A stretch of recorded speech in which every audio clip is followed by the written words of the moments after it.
Pagi, Bu.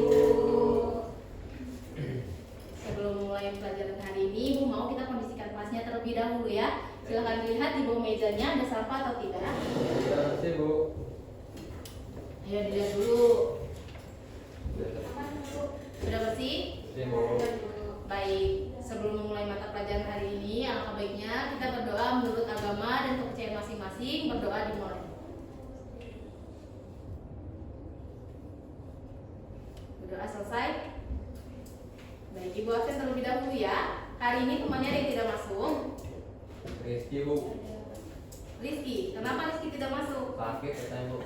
Oke, sakit ya. Ada lagi?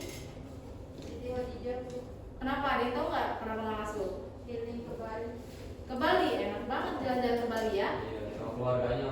Oke, baik. Nah, untuk yang lain, tolong diinfokan materi hari ini ya, supaya temannya yang tidak masuk bisa belajar juga. Siap, Bu. Seperti itu ya.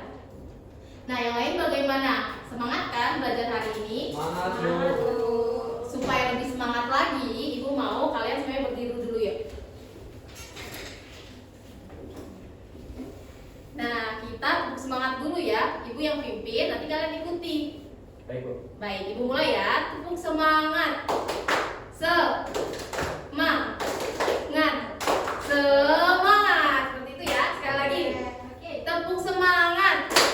Semangat. Semangat. Oke, terima kasih. Silakan duduk kembali.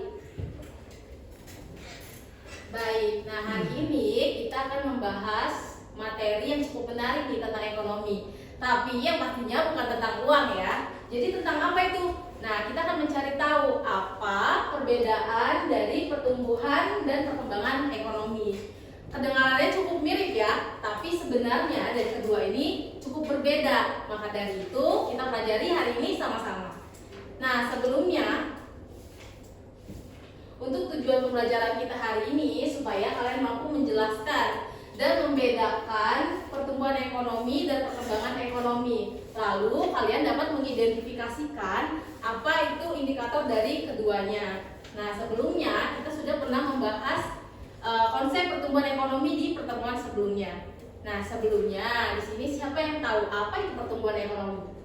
Kenaikan suatu harga. Ya, benar sekali. Lalu untuk perkembangan ekonomi ada yang tahu?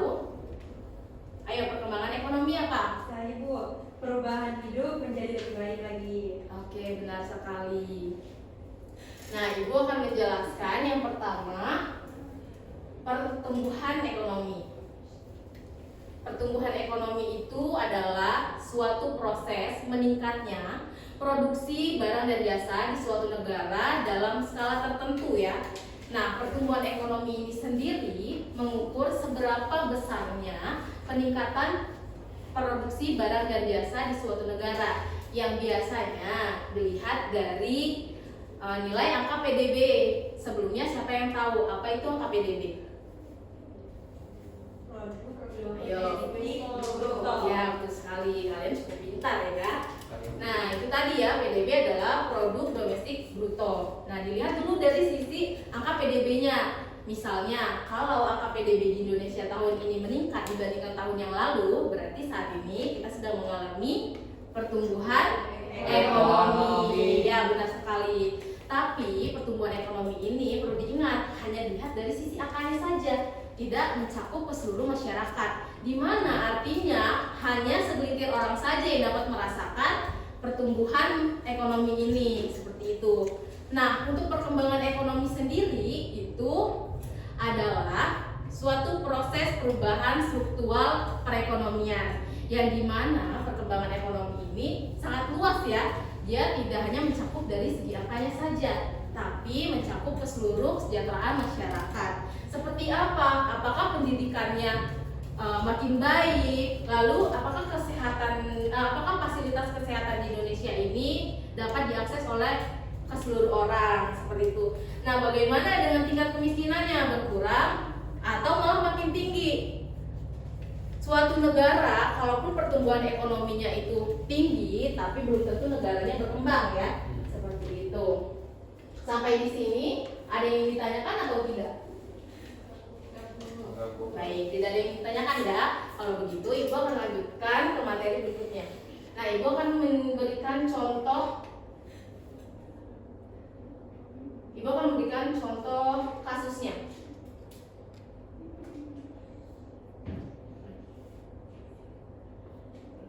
Nah, untuk contoh kasusnya seperti ini. Contoh, misalkan negara, sebut saja negara A.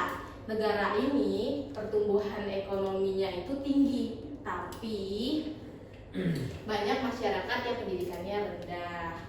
Lalu tingkat kemiskinannya juga tinggi. Nah, pertumbuhan ekonomi tinggi itu disebabkan karena apa? Karena pertambangan impornya besar-besaran, tapi masyarakat yang tinggal sekitar tambang itu hidupnya miskin. Seperti itu ya. Nah, lalu apakah ini bisa disebut dengan negara berkembang? Enggak. Menurut kalian bagaimana? Iya, Bu. Bisa disebut dengan negara berkembang? Betul sekali, tentunya tidak bisa disebut dengan negara berkembang karena masih adanya masyarakat yang pendidikannya rendah, lalu hidupnya miskin, kesulitan untuk mendapatkan listrik di daerah pertambangan tersebut ya. Iya, Bu. Nah, untuk contoh kedua, sebut saja negara B. Negara B ini pertumbuhan ekonominya kecil, tapi masyarakatnya pendidikannya tinggi, masyarakatnya sehat, lalu tingkat kemiskinannya juga rendah. Nah, inilah contoh dari inilah contoh dari perkembangan ekonomi seperti itu. Sampai sini ada yang ditanyakan? Sudah paham semuanya? Paham, Bu. Baik, sudah paham ya. Lalu kita akan membahas yang menjadi pembeda utama dari pertumbuhan dan perkembangan ekonomi.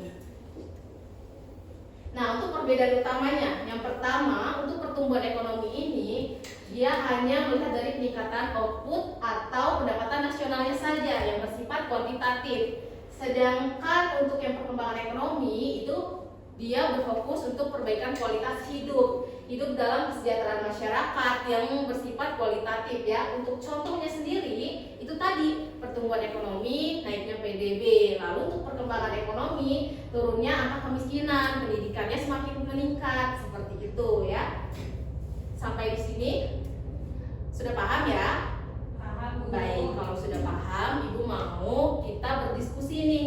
Ibu mau kalian dibagi menjadi 3 kelompok saja. Kalau misalkan dari 3 kelompok ada lebihnya, boleh ya satu kelompoknya itu lebih 1 orang seperti itu.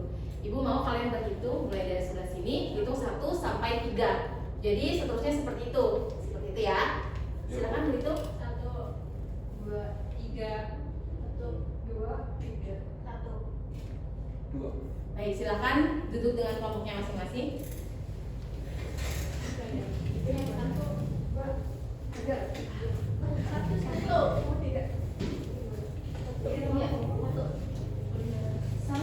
Ayo, berarti ada yang satu kelompoknya 4 orang. 3 kelompok ya.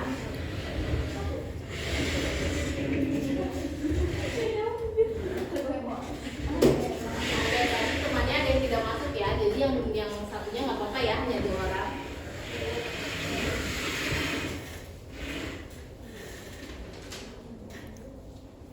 Nah, untuk soalnya Ibu sudah lampirkan, silahkan lihat dulu untuk soalnya di depan. Yang pertama, apakah pertumbuhan ekonomi selalu membawa dampak positif bagi seluruh masyarakat? Lalu nanti kalian memberikan contohnya juga ya. Lalu yang kedua, mengapa suatu negara bisa mengalami pertumbuhan ekonomi? Nanti sama kalian memberikan apa dampaknya. Selanjutnya yang ketiga, menurut kalian langkah apa yang bisa dilakukan untuk pemerintah agar pertumbuhan ekonomi juga disertai dengan perkembangan ekonomi yang merata. Nah, nanti setelah kalian sudah selesai mengerjakan, satu persatu kelompok akan maju ke depan. Lalu kelompok yang maju ke depan akan menjelaskan. Nah, kelompok yang lain siapkan 1 pertanyaan untuk kelompok yang maju ke depan ya. Baik, Bu. Boleh dikerjakan. Iya, Bu.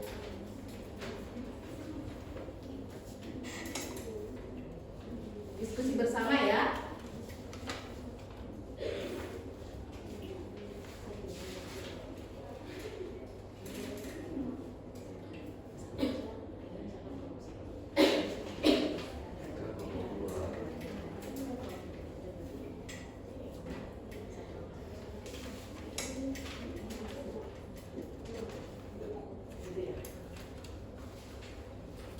Ya, yang ditanyakan.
lagi.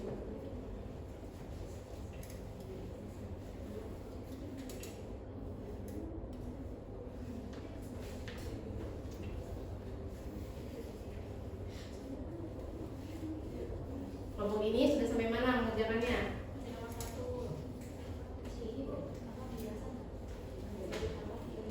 Kelompok sini sudah selesai? Yang di belakang sudah selesai? Baik. Kita tinggal kelompok yang sebelah sini dulu ya.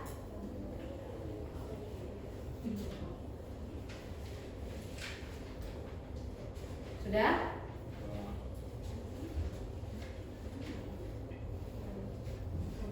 Sudah? Oke, baik. Kalau semuanya sudah, kelompok 1, yuk silakan maju ke depan untuk menjelaskan.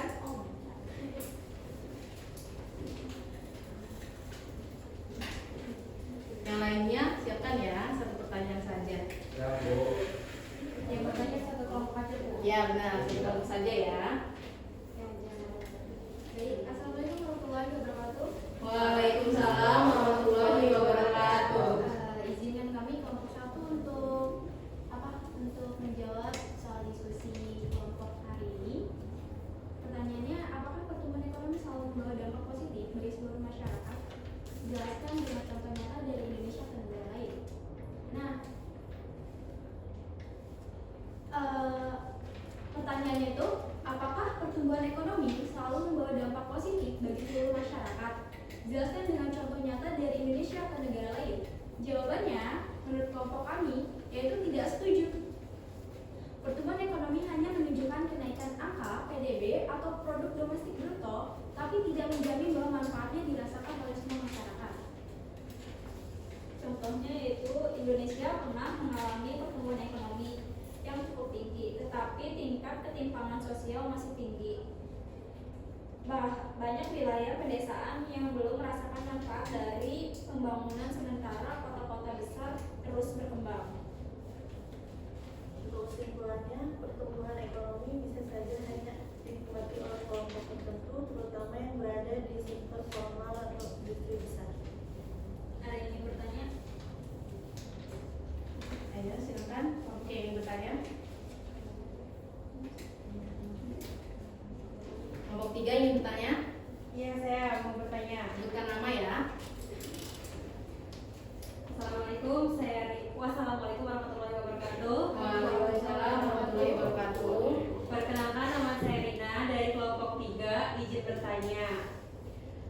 Kalian kan menyarankan pembangunan infrastruktur sebagai solusi. Nah, bagaimana cara memastikan bahwa pembangunan itu benar-benar bermanfaat bagi masyarakat kecil, bukan hanya investor yang besar? Terima kasih. Wassalamualaikum warahmatullahi wabarakatuh. Sudah? Silakan dijawab. Ya. Terima kasih atas pertanyaannya dari kelompok 3. Kan pertanyaannya, kalian menyarankan pembangunan infrastruktur sebagai solusi. Bagaimana cara memastikan bahwa pembangunan itu benar-benar bermanfaat bagi masyarakat kecil, bukan hanya investor besar? Nah, jawaban dari kelompok kami yaitu caranya adalah dengan melibatkan masyarakat dalam perencanaan, memastikan proyek-proyek infrastruktur menjangkau wilayah pedesaan, serta membuat kebijakan yang mendorong keterlibatan pelaku UMKM dan pekerja lokal. Pemerintah juga bisa menetapkan regulasi agar investor memberi manfaat sosial nyatanya. Bagaimana kelompok 3? Ya, terima kasih, sangat puas. Sudah cukup? Baik, terima kasih untuk kelompok 1. Silakan tepuk tangan untuk temannya yang sudah maju. Silakan duduk kembali. Baik, untuk kelompok 2 dipersilakan untuk maju ke depan.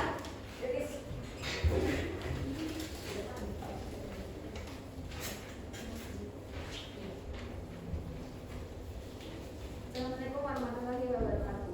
Waalaikumsalam warahmatullahi wabarakatuh. Baik, kami akan menjawab pertanyaan nomor 2. Mengapa suatu negara bisa mengalami pertumbuhan ekonomi tanpa mengalami perkembangan ekonomi? Apa dampak terhadap masyarakat? Jawabannya karena pertumbuhan ekonomi hanya mengukur peningkatan produksi tanpa mempertimbangkan kualitas hidup masyarakat. Negara bisa mengalami pertumbuhan karena ekspor tinggi atau investasi besar. Tapi jika hasilnya tidak digunakan untuk memperbaiki pendidikan, kesehatan, dan pemerataan, maka perkembangan tidak akan terjadi. Adapun dampaknya seperti ketimpangan sosial dan ekonomi meningkat. Kedua, kemiskinan tetap tinggi. Dan ketiga, pelayanan dasar, pendidikan, kesehatan tidak membaik. Dan yang keempat itu ada masyarakat merasa tertinggal meskipun ekonomi bertumbuh. Oke, sekian jawaban dari kelompok kami. Mungkin dari teman-teman ada yang ingin ditanyakan? Oke. Ya, silakan. Saya Bu. Baik. Izin bertanya kepada kelompok 2. Ya. Pertanyaannya, kalian Bu, ini Ya. perkenalkan. Boleh langsung aja. Ya, dengan nama ya. Ada. Perkenalkan, nama saya Yuyun dari kelompok 1. Izin bertanya mengenai kalian menyebut negara yang mengalami pertumbuhan tanpa perkembangan. Apa penyebab utama ketimpangan tersebut dan bagaimana peran sektor pendidikan dalam mengatasinya? Terima kasih. Oke, terima kasih kepada kelompok 1 atas pertanyaannya. Langsung kami jawab dari kelompok 2. Penyebab utamanya adalah pemerintah sumber daya dan kesempatan yang tidak seimbang, terutama antara kota dan desa. Pendidikan berperan penting karena membuka akses terhadap lapangan kerja yang baik seperti itu ya, meningkatkan kualitas SDM terutama, dan mengurangi kemiskinan dalam jangka panjang. Seperti itu. Baik, sudah cukup. Kelompok 1 cukup ya. Baik, terima kasih untuk kesempatannya mengucapkan. Wassalamualaikum warahmatullahi wabarakatuh. Tepuk tangan untuk kelompok 2. Baik, selanjutnya silakan kelompok 3.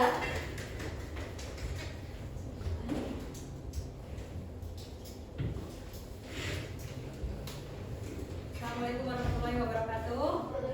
Waalaikumsalam warahmatullahi wabarakatuh. Kami dari kelompok 3 akan menjawab pertanyaan nomor 3, yaitu menurut kalian langkah apa saja yang bisa dilakukan pemerintah agar pertumbuhan ekonomi juga disertai dengan perkembangan ekonomi yang merata?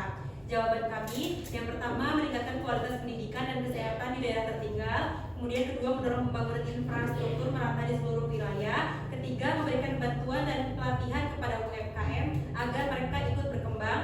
Kemudian keempat, menyusun kebijakan pajak yang adil dan digunakan untuk program sosial. Dan yang kelima, terakhir, memastikan akses yang merata terhadap lapangan kerja dan sumber daya. Selanjutnya ada yang ingin bertanya dari kelompok lain? Ayo, ada yang mau bertanya? Ada kelompok kami Bu. Baik, kelompok 2 yang bertanya. Izin bertanya, menurut kalian menekankan pentingnya pemerataan, bagaimana cara pemerintah mengukur apakah hasil pertumbuhan ekonomi sudah merata atau belum? Izin menjawab. Tadi pertanyaannya bagaimana cara pemerintah mengukur apakah hasil pertumbuhan ekonomi sudah merata atau belum? Jadi pemerintah bisa menggunakan indikator seperti rasio Gini, tingkat ketimpangan pendapatan, penurunan angka kemiskinan, serta IPM antar daerah. Jika pertumbuhan tinggi, tetapi indikator tersebut stagnan, berarti pertumbuhannya belum merata. Gitu. Nah, dari mana? Kelompok 2 sudah cukup? Cukup Bu. Terima kasih. Baik, tepuk tangan untuk kelompok 3. Silakan duduk kembali. Nah, jadi itulah ya anak-anak ya, yang hari ini kita sudah bahas perbedaan pertumbuhan dan perkembangan ekonomi. Jadi itu tadi ya, untuk perkembangan ekonomi hanya berfokus kepada perubahan. Untuk yang pertumbuhan ekonomi itu untuk kenaikan angkanya ya. Nah, untuk kesimpulannya hari ini, pertumbuhan ekonomi itu memang penting, tapi perkembangan ekonomi jauh lebih penting karena mencakup ke seluruh rakyat Indonesia, seperti itu ya. Nah, sebenarnya keduanya itu penting, tapi idealnya negara harus bisa mencapai keduanya secara seimbang. Sampai di sini ada yang ditanyakan? Sudah ada yang ditanyakan ya. Baik, untuk materi di minggu depan kita akan membahas tentang ekonomi digital ya. Kalian jadi bisa belajar dulu sebelumnya. Baik Bu. Oke, baik. Nah, sebelum Ibu tutup, Ibu punya motivasi untuk hari ini. Apa tuh Bu? Jangan menyerah pada impianmu, karena kesuksesan adalah hasil dari usaha keras dan ketekunan saat kalian belajar. Seperti itu ya. Nah, kurang lebihnya Ibu mohon maaf. Ibu akhiri, wabillahi taufiq wal hidayah. Wassalamualaikum warahmatullahi wabarakatuh. Waalaikumsalam warahmatullahi